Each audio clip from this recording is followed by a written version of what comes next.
simple words just don't move me. You're minor, we're major. You're off in the game and don't deserve to be a player. You make me have to call your name out. Your crew is featherweight. My gunshots make you levitate. And with that, we welcome you to Early Stoppage, a show where the news of the day is usually given just enough time, but sometimes not enough. I'm John Franklin from Sherdog, and I'll be shortly as always by Craig Allen of Fight Night Picks and Between the Links. Craig, how are you? And off the cuff, I'm well. And off the cuff. I'm looking forward to Fight Week. There's a lot going on with Loudmouth, and listen, we're excited for new opportunities, so let's get into it. Let's get into it. Craig, this is it. Fight week ahead of UFC 246, the return of the notorious Conor McGregor, who's set to take on Donald Cowboy Cerrone in tonight's main event. The fans on social media want MMA media to ask the tough questions regarding the allegations surrounding McGregor. And when Canadian media member Morgan Campbell asked the tough questions, he was booed by those in attendance and shut down by Dana White. The question here is, what role does MMA media play in reporting from these events, and do the fans have realistic expectations when it comes to legitimate journalists asking tough questions? Okay, John, I have a true opinion on this one, and MMA media might not be totally on board with me, but the fans and a lot of you out there might be. These UFC press conferences, this is gravy for the UFC. This is promotion for the UFC. You are promoting the UFC. It's just like when you see people, I'll do them every now and again. There's Bellator press conferences, there's media calls, all that stuff. That's free promotion for that promotion to do their own promoting. And that's what this is. That's all this is. You're not going to have like hard-hitting questions. You're not going to have really in-depth answers or questions. These are just fluff. These are things that they can clip up easily. They can add to embedded. That's all this is. It's a good spot to take pictures. I mean, hell, Chad Ochocinco was there, and he's going to try out for the XFL in the coming weeks. So, you know, what role does MMA media have when they're reporting from these events? Pretty minor. I mean, you could throw a broomstick with a jacket on and probably get as good of questions as you would from some of these media members that end up there. And we've gone back and forth with some of the questions that we've had. They're pretty easy ones. What do the fans, do they have realistic expectations? No, because the fans wanted everybody to ask about these Conor McGregor allegations. And as soon as Morgan Campbell does, fellow Canadian, again, he gets booed by the fans in attendance, and he basically, you know, gets booted off and he hands off the microphone. So the fans don't have realistic expectations. And what you should expect from MMA media is fluffer questions. You don't get a lot of time to ask questions, and all they are short answers. You know, it's interesting because our buddy, actually, no, not our buddy. There's two different tweets I'm thinking of here. Aaron Bronstetter had tweeted one thing out, and Jim Edwards tweeted something else out that he didn't even get a chance to get on the mic, and that people were sitting there kind of complimenting Conor for the revenue he's bringing to Las Vegas. Now, the interesting part is the guy who asked him that question lives here in Phoenix. I've met him a couple times. You know, it's funny. The MMA media and the fans also are comprised of a lot of different people. So I don't know how much of the fans really want the questions asked of Conor about the sexual assault. Some do, I'm sure. Others may not. So, you know, you have to expect that if you're going to ask a question where a bunch of people have come to see Conor, there might be some pushback. You also have to understand the game you're playing. You know, you're dealing with Dana White. He wants his star to still shine brightly. So I get it. I do think that I think with ESPN, and listen, not for nothing, I think Ariel Helwani's affiliation with ESPN allows him to ask tougher questions. And also the affiliation with ESPN opens up that other people would be talking to Conor McGregor. So I want to switch gears a little bit and just ask you, in regards to the presser, what gives with this subdued Conor McGregor? Subdued Conor McGregor and Donald Cerrone is very complimentary of him. And also all of these pictures that are out there that would serve well for just ominous fighter picture, because you can't tell who it is. He's got the hat on, the shadow, and all that. What gives with the subdued McGregor? Man, I know we're going to address this question later on, but if Conor McGregor loses, what's next? I mean, you really have to worry. So that's one of those things. He has to kind of be subdued. We saw the extreme with UFC 229 Fight Week where He since admitted, I drank during that week. I went overboard. Habib hopping into the cage with Danis. It was just all too much. So this week we get two guys that actually respect each other, and we get a subdued McGregor. And what gives? I mean, the guy's got to focus on the fights and less on the showmanship here. I'm with you. Let's move on. All right, let's move on. So, John, Alexander Volkanovski spoke with MMA Fighting this week regarding Max Holloway and the potential of an immediate rematch for the featherweight title. In his words, if it was a lot closer, split decision, stuff like that, I mean, my coaches are even going to say he deserves that rematch, but they watch the tape and they're like, you can't just give him that rematch after that. I'm the type of person, I'll fight whoever. He said that after the fact. So he kind of went one way and then went another way, but the headlines went straight away. Will we ultimately get a rematch off the bat, or are we going to see Alexander Volkanovski face somebody else other than Max Holloway in his next fight? That's a great question. I think the funny thing about guys when they go after titles is that once they get them, everything that they said to get them kind of goes out the window. And, a lot of these guys, a perfect example would be a guy like Tyron Woodley, who couldn't stand money fights when he was trying to get a shot at the belt. And as soon as he got the belt, loved him. So I think that ultimately Max is just an undeniable guy. He's if he's not the best featherweight in the world, if Volkanovski has proven that Max is not the best featherweight in the world, he's definitely number 2. So I can't imagine a bunch of other guys at 145 pounds beating him. So at some point, Volkanovski is going to be staring at the same guy. So I think he's going to have a difficult time sort of shaking Max Holloway. I mean, Conor McGregor beat him once, John. So Conor McGregor could beat him again, and he could beat every single featherweight. No, I think we will get a rematch. I mean, Joe Rogan for sure thinks Max Holloway is the greatest featherweight of all time.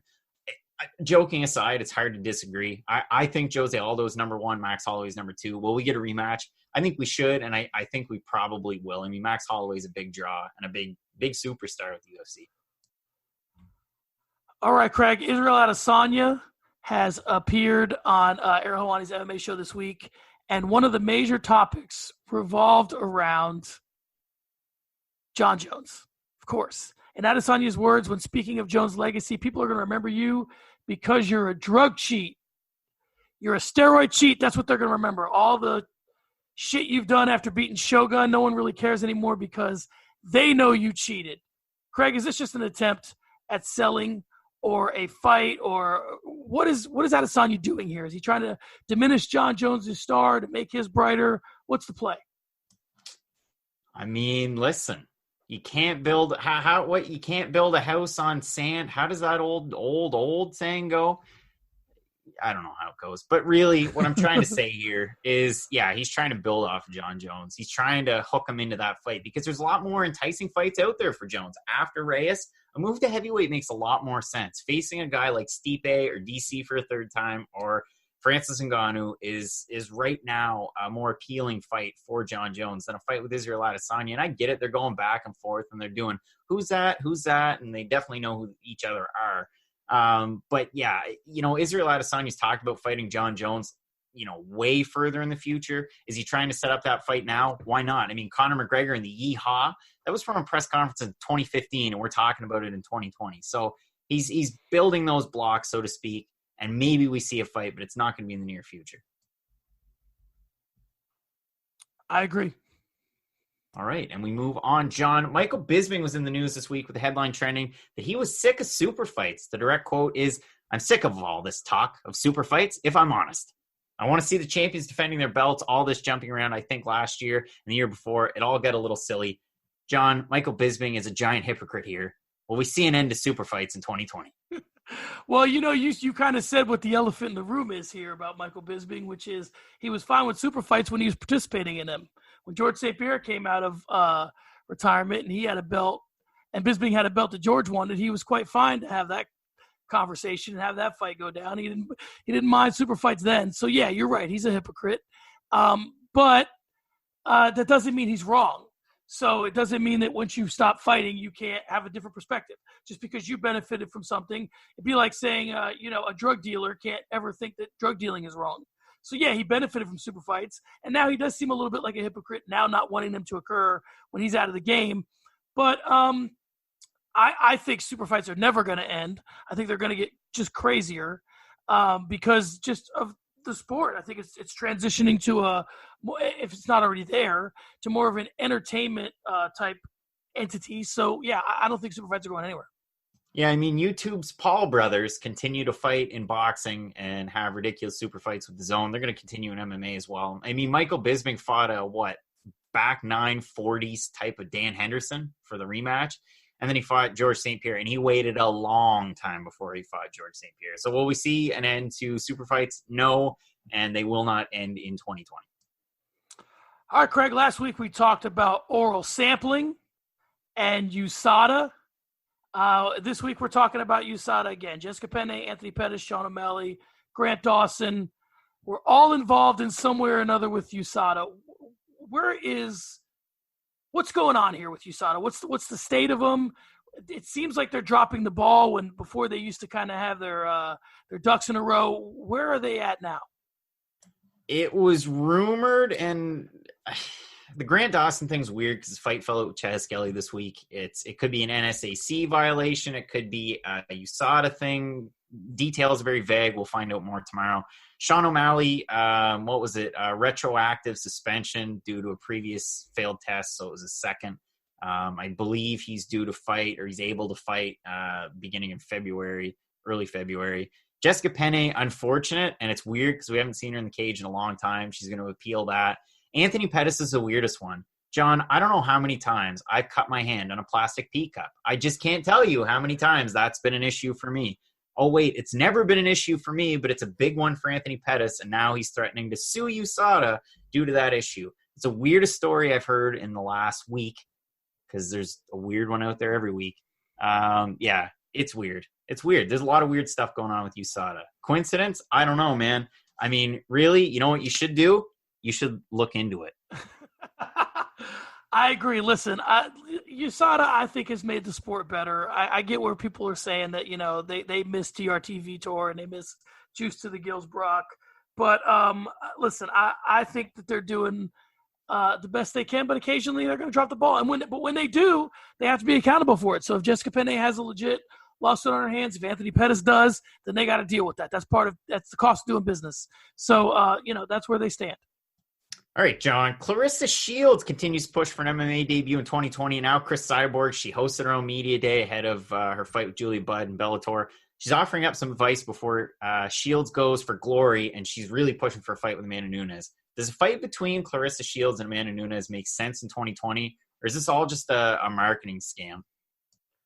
Well, if I'm Clarissa Shields, I say, thanks, but no thanks. I saw your fight with Amanda. I don't know what you're going to tell me that is going to help me all that much. I get where she's coming from. I know that, they're friends and she wants to help her out. And obviously, listen, Chris Cyborg has a lot to give anybody that wants to fight. So I'm having a little bit of fun with the fact that Amanda just completely, mollywopped her. But I think that I like Cyborg's play here, but I don't know that she's the best person to be giving advice. And I don't know that we're going to see Clarissa Shields. I don't know that Amanda Nunes is the person that you want to come over to fight if you're coming over to fight. And I think where this really gets interesting, Craig, is the people that have these big names in other sports, the only thing that makes sense is for them to come over and fight a big name, and the big names can probably beat them, and badly. Yeah, I mean, Ava Knight, professional boxer, she's over in Bellator taking on, her first fight was against somebody that was 3-3. Now she's going to fight somebody next week who's 3-3. If you're Clarissa Shields, take some low-level fights, fight in LFA, do something like that. There's no need to go after the biggest fish in the pond in Amanda Nunes, a 2-weight champ. All right, Craig, this is the one everyone's been waiting for. Here it is. We are talking about someone who may be working for the UFC soon. Dana White certainly wants her on the payroll. That young lady's name is Summer Tapasa Sataraka. Listen, she's a viral star. Dana offered her a job. She was a Best Buy shoplifting deterrent. She was a what's the name of those folks that do that job? They are they're security officers, but there's another loss prevention. She's a loss prevention young lady. Yes. So she gets a weekend in Vegas. She gets tickets to UFC 248. He wants her to work for him. Is she going to be a mainstay in the UFC? Is she going to be someone that we're seeing at weigh-ins? And you got 18 seconds to tell me. No. He said to Robbie Fox from Barstool that he's going to offer a job, but is she going to be around the UFC? No, she will not. Let her be around. Let her go to weigh-ins. Let her split up fighters. She can definitely do a better job. She's Bagel Boss 2.0. And Bagel with Boss that, 2.0. we take our first break here on Early Stoppage.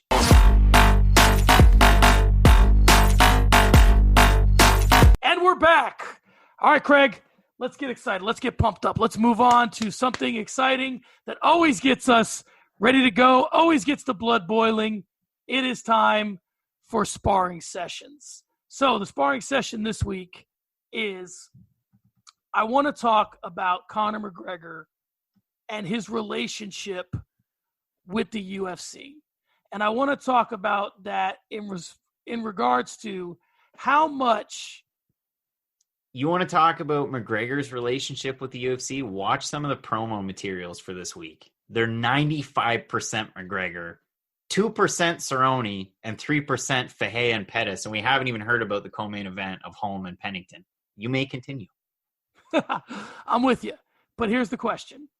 The question is, with everything that happened and with the UFC having such a big year last year, do they still need Conor McGregor? Oh, man, I like that question. No, they don't. They're fine without him. Conor McGregor right now is kind of like, we're lucky to have him, but it's kind of like GSP from 2013 to 2017. Rumors are great and they drum up interest, but you don't really need GSP to fight. And Conor McGregor's out there more than George St. Pierre. You see him with the whiskey, you see him on Instagram, you see him on Twitter, always talking about fights, always drumming up that interest. It'd be interesting if he had an ownership stake with the company more so, because then he really wouldn't need to fight. He could just sit on Twitter and say, you know what fight I'm looking forward to? Chaz Skelly and Grant Dawson. Real shame that one get canceled. And people would get interested. We wouldn't need to see him fight. Having him fight's like the cherry on top. But listen, I prefer my cake without whipped cream, without a cherry. I just like cake in general. So, yeah, I don't think you need McGregor. What do you think? Oh, do I love the fact that we don't agree on this one. Wonderful. Let me start by saying, and listen, I would love to get feedback on my analogies. I go all over the place with them. I'm sure some people hate them, some people love them. Definitely give me feedback on this one. Let's talk about Ted Danson. Ted Danson is the star of a show called The Good Place on NBC. Ted Danson, once upon a time, was the star of Cheers on NBC. So to say that NBC needed Ted Danson all those years, no, they had Friends and they had Seinfeld.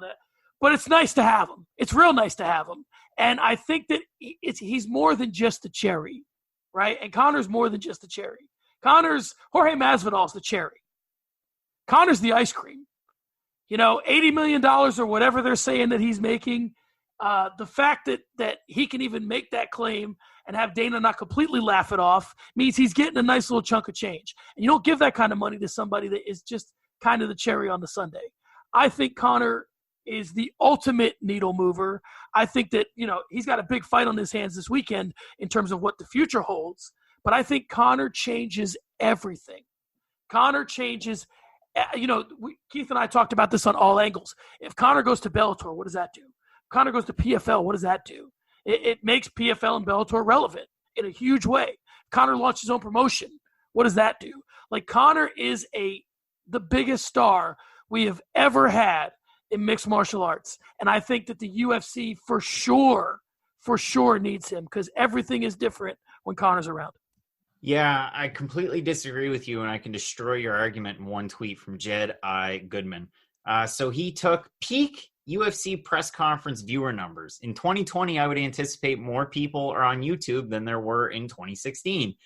So UFC 246 press conference, the peak viewership was 193,000 viewers. For UFC 196, it was 361. For the Mayweather-McGregor, you had 344, 350, 374. And for McGregor and Habib, it was 505,000 was peak. Plus, there's a plus there on his tweet. Not a lot of people are amped for this. Again, the fact that they put Pettis and Fahea in their marketing materials instead of Holm and Pennington, and I understand 2 or 3 weeks ago, that was your co-main event and they had to use some footage. but people are not hyped about that co-main event. I've been trying to promote it on my own stuff, and nobody cares.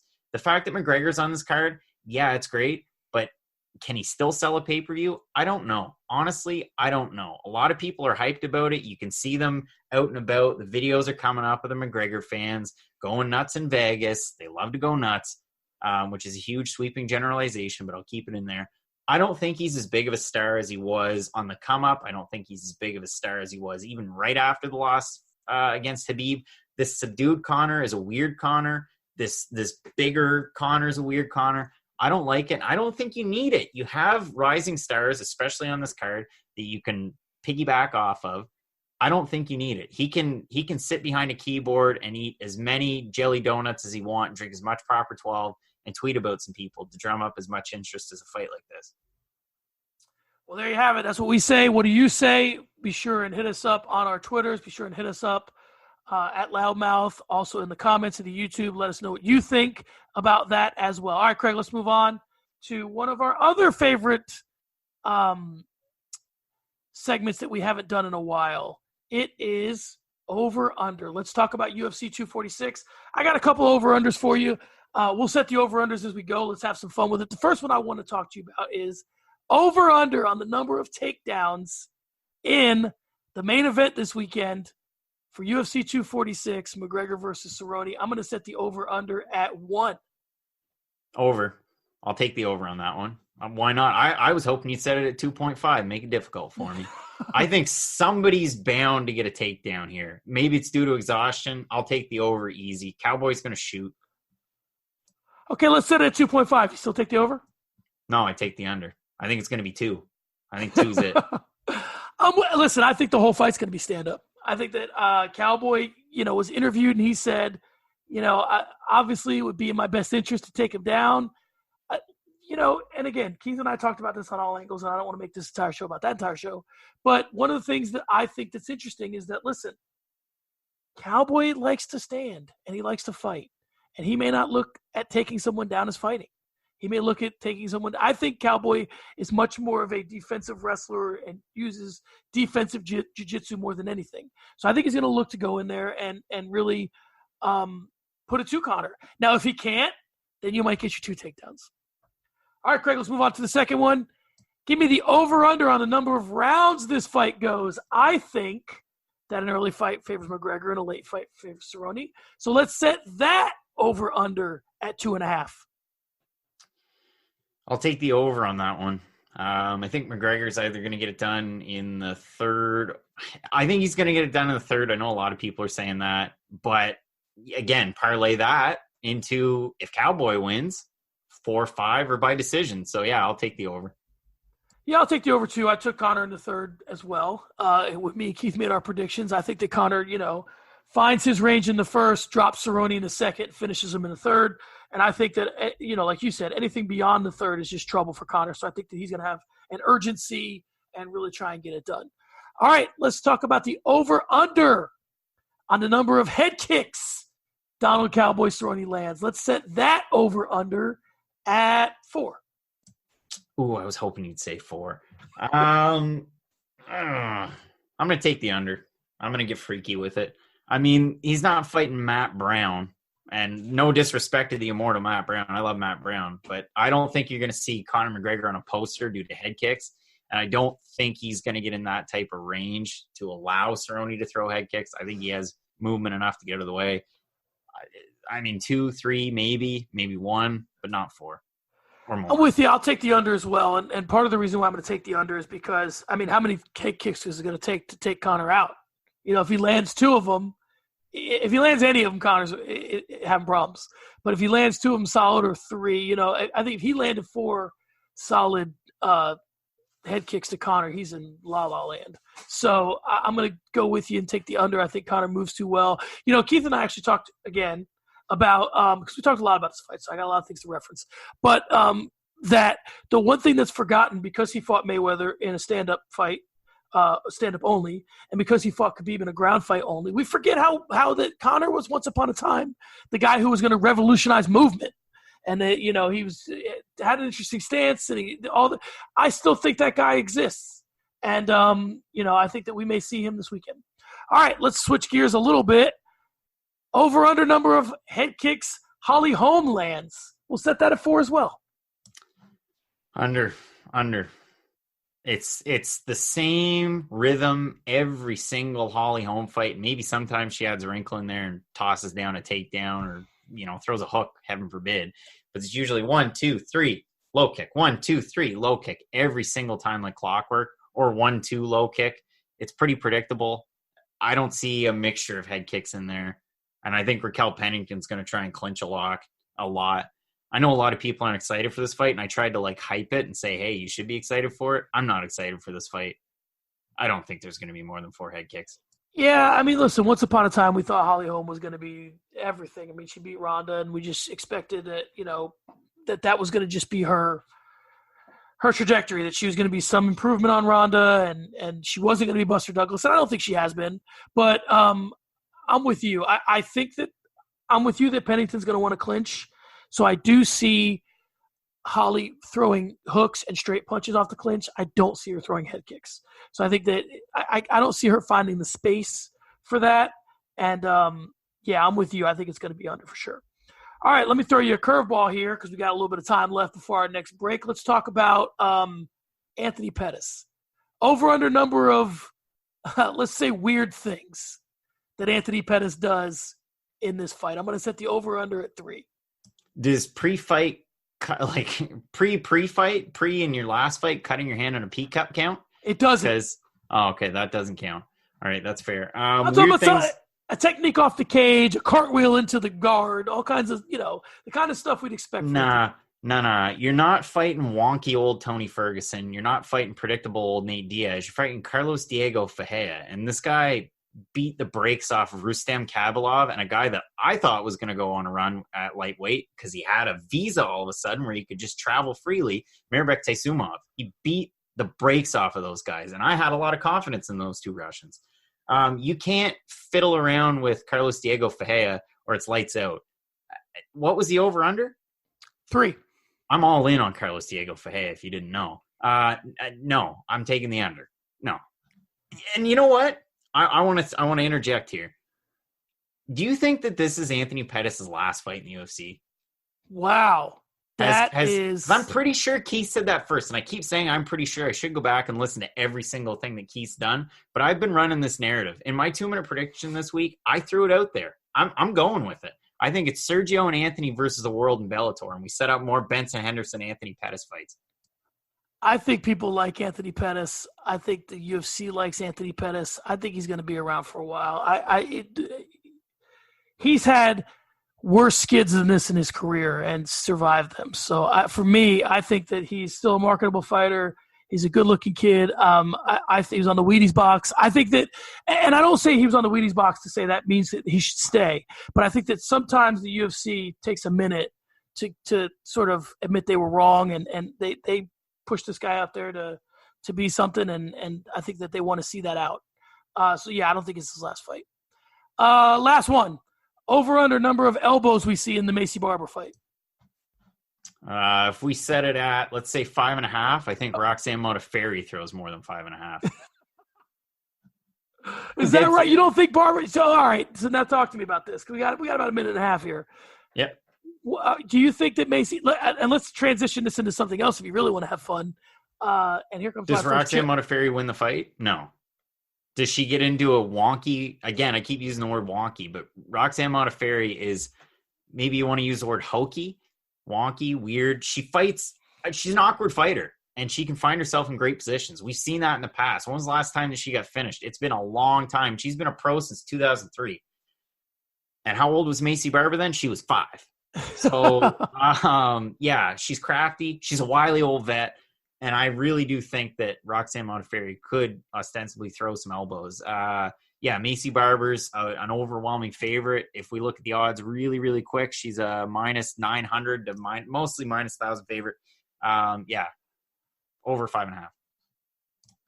I'll go with you just because I have a more interesting question I want to ask. So I'll take the over with you. Over under number of fights it's going to take Macy Barber to get a title shot if she wins this weekend. Chael says 0. Chael says you could give it to her if she wins. 0.5. She wins this fight, she gets a title shot. So you're setting it at 0.5. You're taking the over. I guess. I don't know. So you're saying that you're agreeing with Chael that if she wins this fight, they give her a title shot. Yes. Wow. That seems quick. All right, guys. And with that, we take our second break.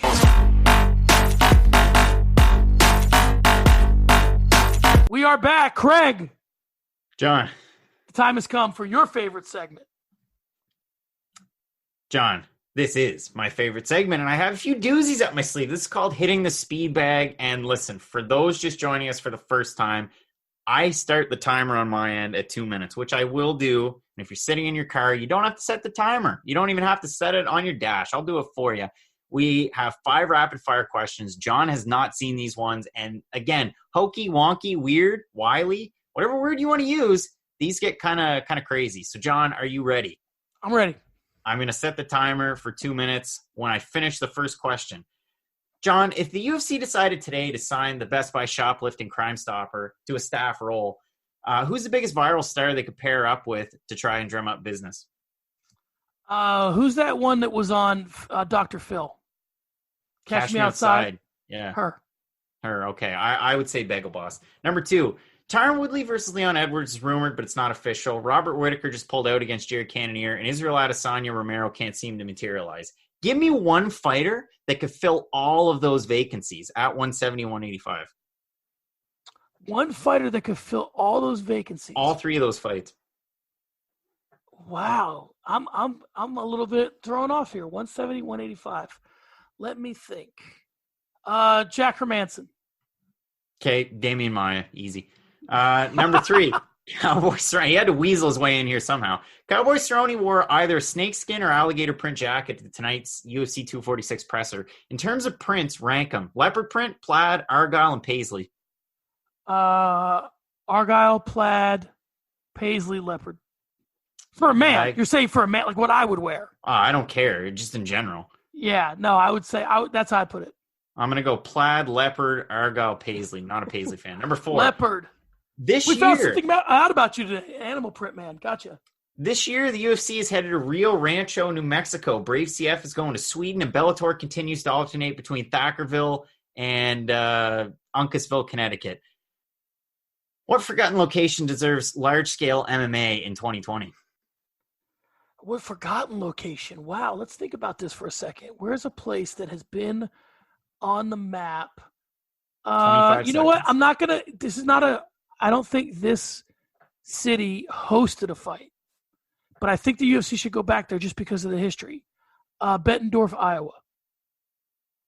I think they should go to Bettendorf, Iowa. Even if the city is in no way equipped to handle that kind of a fight, I'd go there just for nostalgia purposes.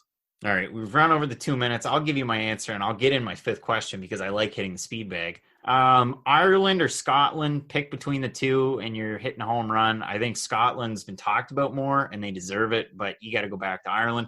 Number 5, John, this is an easy one. You remember pay-per-views on DVD and Ultimate Knockouts. You're a man. You're 40. Of course you do. What's the must-have merch item for any MMA fan out there? The must-have merch. So you're not talking about DVD. It can be whatever I want. Yeah, it can be whatever you want. I just set it up with DVDs because you're a man, you're 40. You're going to hate this, but when I went to UFC a long time ago, and for my nephew, I bought big hands that looked like UFC gloves. And they were plush, and you put them on your hands, you go around the house punching. I think that's a pretty cool merchandising item. I think you should go out there and buy as many as you can, whatever your budget allows, the Conor McGregor Resig shirt. I think it looks absolutely ridiculous, and everybody's going to forget about it in about a year or a week. But go out there and rock that shirt. Nobody's going to have any idea who that is in the front of your shirt. Let's tell a quick story about merchandising. In my house currently, I have a who's who of MMA action figures because I bought them for my nephew. And he never had any interest in them. So I lucked out because I bought them. I mean, I got everybody. Everybody you want to think somebody can have, I got them. And what I should do, because we got a little bit of time here, I should just turn it into show and tell. But like I got like a starting lineup, Muhammad Ali, I got Randy Couture, BJ Penn, Michael Bisping. Everybody I got end up in the Hall of Fame. But that's my interesting. I've never been like a collectible guy. I bought him for my nephew, and he couldn't care less. So now I got him back. The cream will rise to the top. I've got Macho Man Randy Savage right here. Wife doesn't like that one. When I designed the Studio One at our old apartment, I went out and bought a lot of stuff just to have in the background. Now, of course, I've got the sound tiles, and there's really nothing behind me. But I've got Butterbean King of 4 autograph glove. I've got an autograph picture of Pete Weber. You know, who do you think you are? I am. That guy. I've got DC and Dan Henderson. I've got Chael Sonnen and Anderson Silva. I've got a lot of stuff in here that nobody can see anymore and just collects dust. Okay, so let's move on. I want to talk to you. I'm going to take a little bit of a detour here. Okay. Because I'm not quite ready to start the conversation yet, and I want to talk about a few things with UFC 246 because it's a huge card. So usually on all angles, we hit all angles. Every once in a while, there are a few things that I miss. So let's just kind of call this segment a little bit of a grab bag and go through a few different things. Number one, this seems like this is probably an easy one, but I'm going to ask it anyway because I try and ask it on all angles. Sometimes I remember, sometimes I forget. All right, so who do you think the UFC wants to win on Saturday in the main event? Conor I'm glad Cowboy? You said in the main event. Conor. Of course it's Conor. Go ahead. No, not you know. Every single person, everybody in the media, all the fans, everybody's hyping it up. Conor said he wants to fight 3 times in a year. And then Conor comes out and says, you know what? March sounds great for me. I'll fight in March if I win this fight. And then I'm going to fight International Fight Week, and I'll fight at the end of the year. Maybe I'll fight 4 times. Everybody wants that. Dana wants that. Conor wants that. If Cowboy loses, it's like Jeremy Stevens. The guy already has the most wins. He's got all these finishes, all these bonuses. What more do you need out of the guy? All right, so I disagree. I think that they're going to have a problem suppressing Conor from a financial standpoint, and I think that losing to Cerrone might help with that. I don't think there's enough meat on the bone with Donald Cerrone for them to go. They can't do with Donald Cerrone what they did with Jorge Masvidal. I don't think Donald. He's an interesting guy, but he's just not Jorge Masvidal. All right, let's go through this together and come up with a list. Top 10. We don't have to come up with our own. We can come up with it together. Top 10 Donald Cerrone and Conor McGregor moments. Let's list them, and then we can rank them. All right, we'll just go back and forth. You start, and we'll trade off.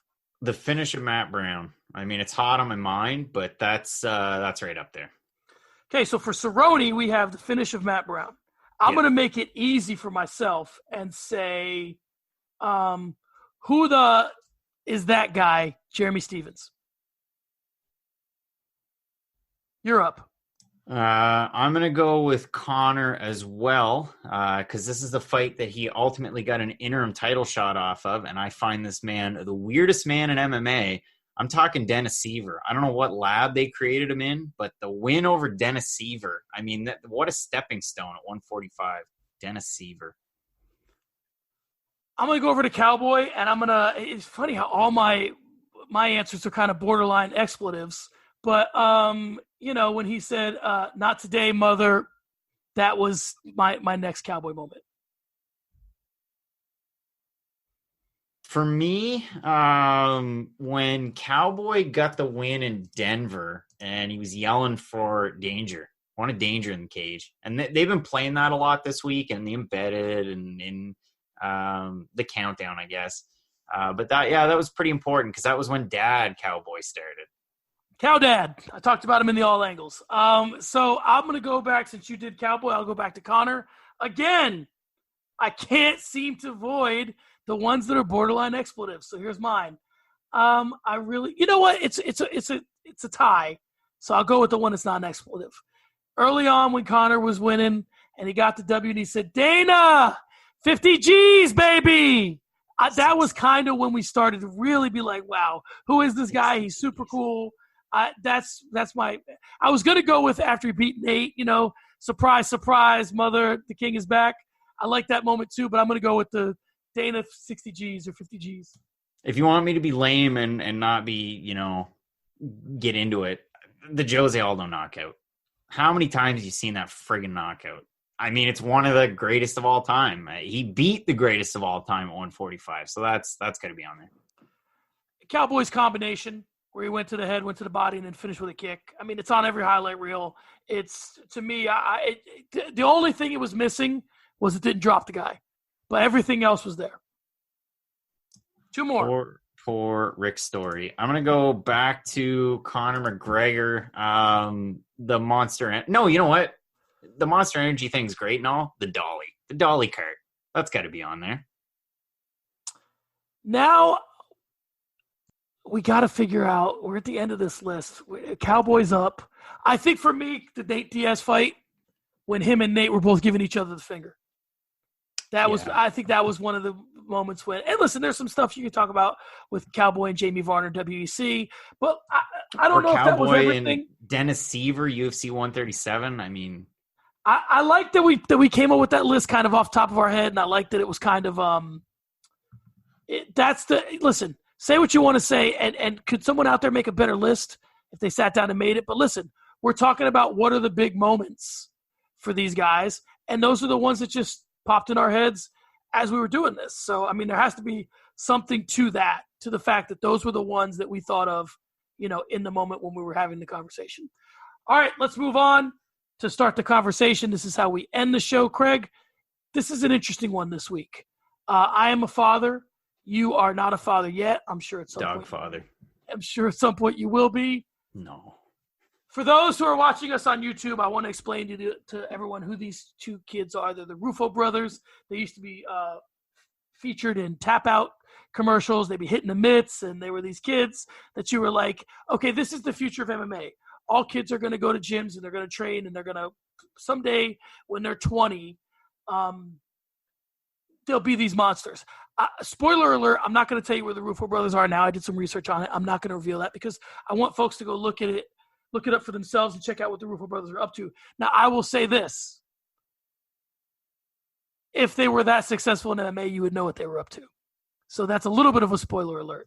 So that leads us to the question this week, Craig. And the question this week is, if you had a child and your child wanted to be an MMA fighter, what path would you put him on? And you can take that in any way you want. I would start him out as a wrestler, however you want to take it. If you want to just build him into a perfect fighter, if you want to tell him, don't do it, whatever you want to do, the floor is yours to talk about it. I'm going to go a few different ways with this. If I had a child, and of course I don't, but if I did, as far as sports are concerned, football is legit out of the question. It's not incredibly popular. Like, it's popular up here. I get it in Canada, but it's not that popular, especially where I'm from. People do play it in the fall, but it's not a big deal. Of course, hockey is. I'd be fine with a kid playing hockey. I'd be fine with a kid playing baseball, golf, soccer, swimming, whatever. Equestrian, if you want to get that crazy, but I'm not made of money, so it's probably not equestrian. But MMA, that's where it gets tricky. You bring up the Ruffo brothers. Good thing about them, they still have their MySpace in their bio on Twitter. So if you want to find them on MySpace, it's CK Ruffo, just for future reference. But yeah, if I had a kid and they were interested in MMA, first thing I'd probably put them into would be jiu-jitsu. I feel like that's, fairly low impact considering, you could put them directly into boxing and then have them sparring and hitting to the head. And that never seems to go well. If you couldn't tell already from my answer, I did not train in the mixed martial arts. I did not. I played other sports growing up, and it was a passion of mine to get into MMA. So I come into it from a totally different outlook.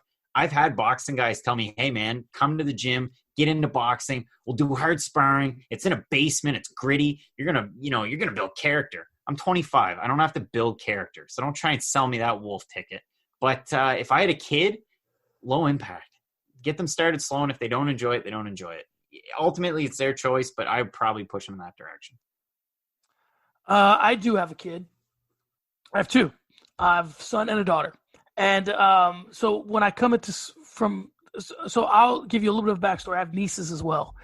And I used to struggle a little bit with Ronda Rousey because she was a role model to kids, and I didn't quite know how I felt about her being a role model to kids. Obviously, her athletic prowess and her athletic endeavors certainly deemed that she was worthy of being, having the adulation of young kids. But some of the other stuff bothered me. So when I think of this question, I don't only think of my son, I think of my daughter as well. Partly because my son is much more passive than my daughter is. She'd probably make a much better MMA fighter than he would. But my son is currently in jiu-jitsu. He's a little guy.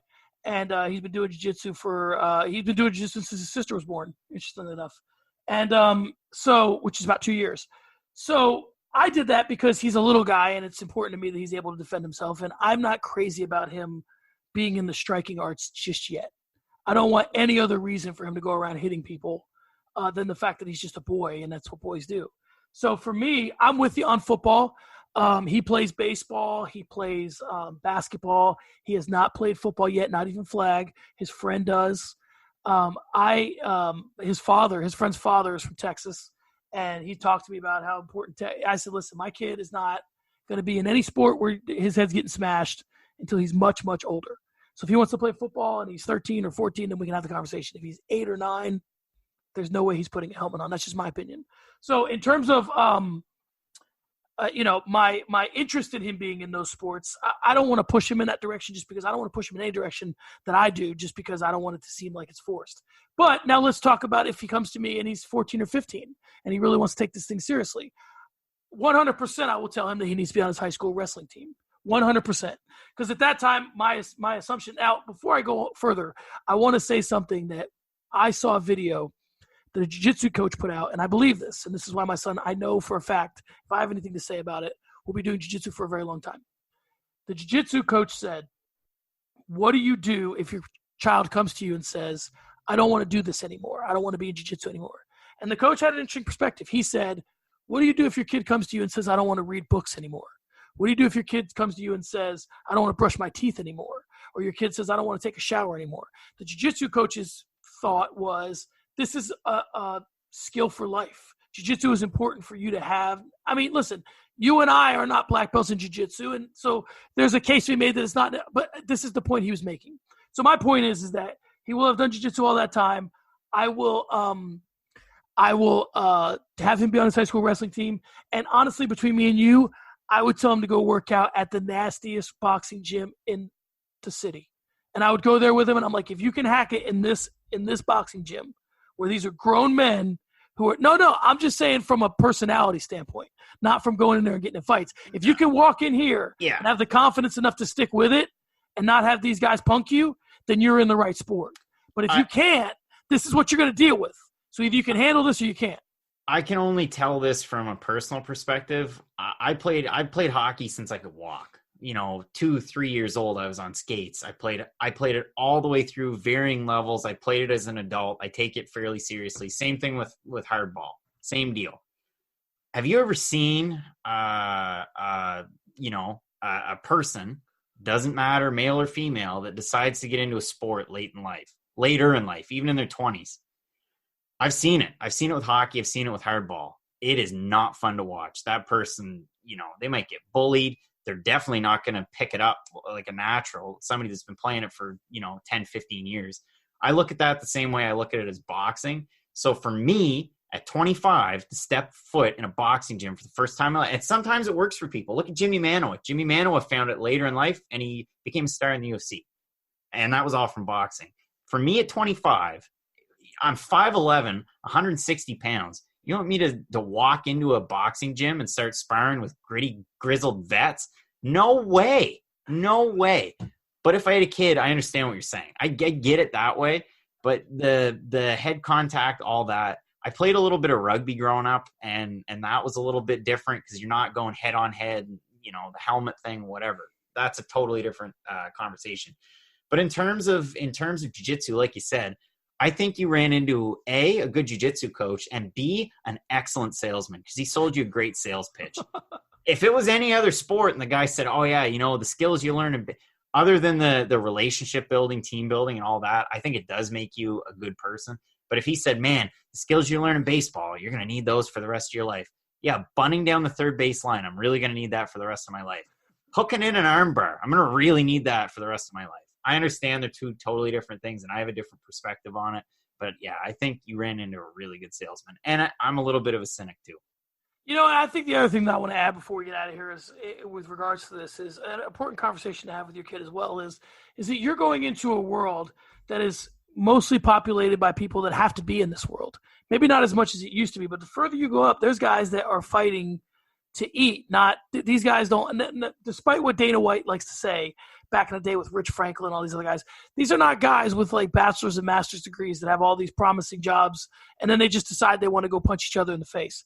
That is certainly more prevalent in MMA than it is in boxing, but this is a world full of guys that this is their livelihood. And if you think they're just going to let you walk into their gym and embarrass them, you know, Joe Rogan said something once where he said, everybody envisions a fight where they're winning and where this is what I would do if I got into a fight. And then you get into a fight and you realize, you know, it's the old Mike Tyson saying, but I'll put a little bit of a twist on it, which is to say, you know, everybody has a plan until they get punched in the mouth.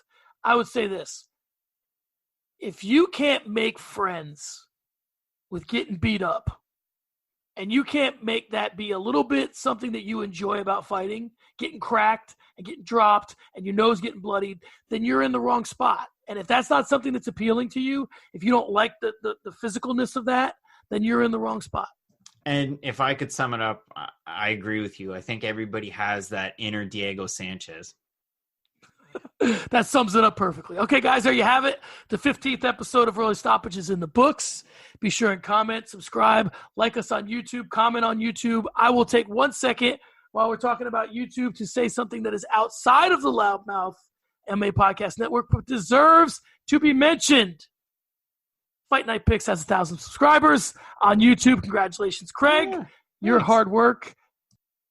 What do you want to say to those 1,000 subscribers? All I wanted to say was, oh yeah, thanks. No, it does mean a lot. The 1,000th subscriber, name of Mathieu, was pretty proud of that. I'm going to throw together a contest. Truth be told, I'll spill the beans, and if anybody comes at me from here, I will be surprised. But going down to Miami later on next month, and I already have the Miami Vice shirts, so I'm going to put together a collab that way and drop a bit of a contest. So be sure to follow along for that. But I really appreciate it. The growth this year or last year, 2019, has been overwhelming, and I'm looking forward to a busy 2020.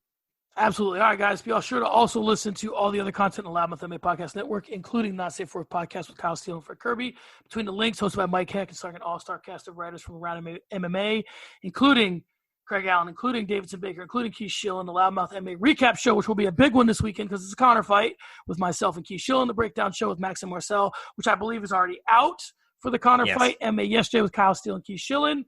Off the Cuff, hosted by Mike Heck, starring Craig Allen and a cast of others. And also Keith Schillen's new show, the MMA Takeover, which is Keith sort of expounding on all his thoughts about MMA. He'll have a guest. And there, from what I understand, is more to come. So if you are sitting around and want to be on a podcast, we have plenty of them. So contact Keith. I am very excited in the way that the network is growing, in the way that the network is going. I'm glad to be a part of it. It's a lot of fun, and I'm excited. Oh, let me take this time also to welcome I haven't done this in the past, but Craig's brother Matt is a part of the team now, and also the great Drake Riggs has joined the team as well. So we're really building quite a powerhouse team. I can be followed at SM Cornerman. Craig can be followed at Craig Allen FMP. The fight has been stopped. We'll see you next week. Craig, say something witty. Zuffa Boxing 2020. Make it happen. There you have it, guys. Peace.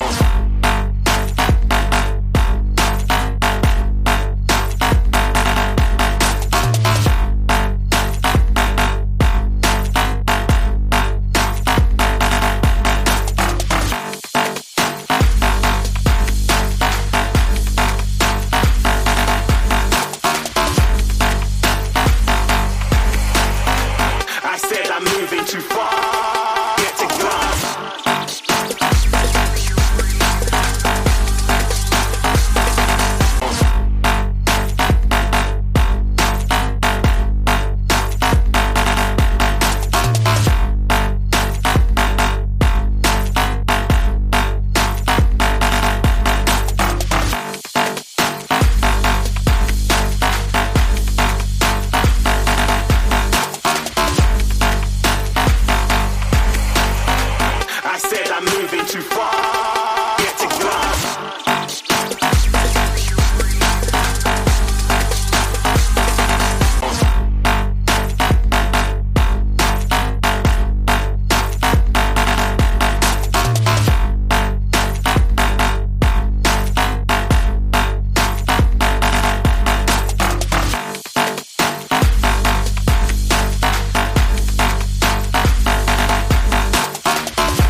moving too far. Get to grind.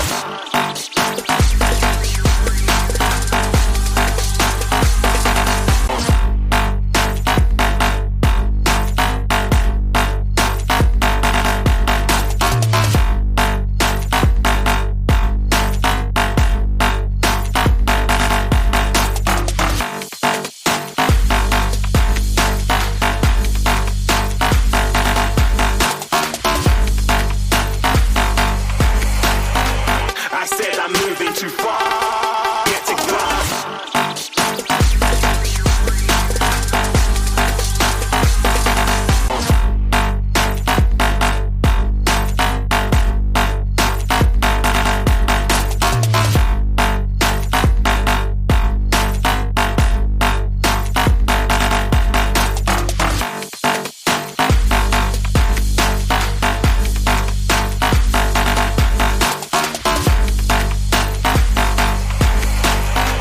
I said I'm moving too far. Get to grind.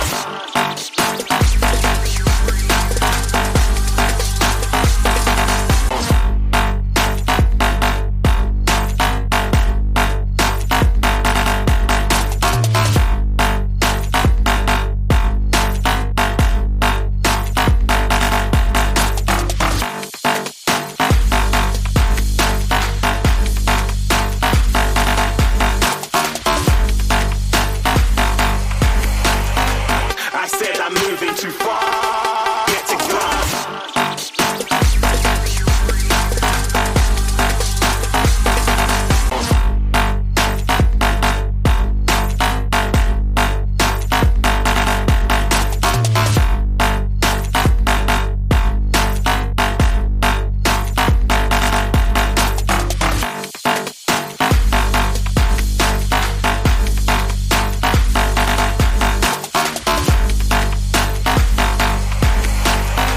I said I'm moving too far. Get to grind.